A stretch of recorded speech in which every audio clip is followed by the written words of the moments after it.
and actually Fairfax County a year ago. Once we learned on July 13th, we saw, yes, I've seen saw the video as well. I watched it, and certainly was inappropriate and, again, caused me great concern. We immediately initiated a criminal investigation. That was not because someone told us to. That particular footage was not footage that we had when the investigation was conducted back in 2019. But we immediately took that action of opening up a criminal investigation, put an investigative team on that, day in and day out. In fact, we're at the point now where we're ready to present all of the findings and pulling back also the investigation that was done last year and connecting some more dots because we have new information and presenting that to the Commonwealth Attorney.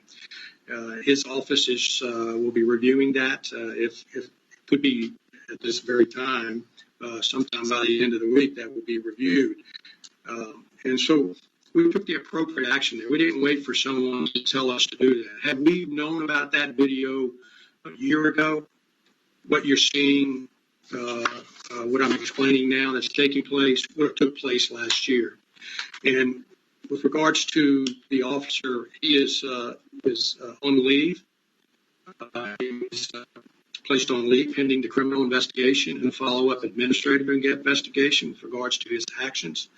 That is in accordance with policy, DHLRM policy, and which affords due process. We have to work within the guidelines of that. Once those findings come back and whatever they may be, then we'll take the appropriate action from that point on. I don't know what that'll be. That's certainly up to the prosecutor and in the jurisdiction where this information was presented. One last thing, you talk about reporting and intervening. We get some questions about, in this particular case last week, there's been questions about the two troopers and their why didn't they intervene? We do intervention training. We have it as a part of our ethics. And if you see a trooper doing something wrong or anyone doing anything wrong, intervene quickly. What we didn't have, sir, was a specific policy laying that out in its own domain, if you will. Although we train that in every piece of interaction we have with regards to violator contact, just normal contact with citizens.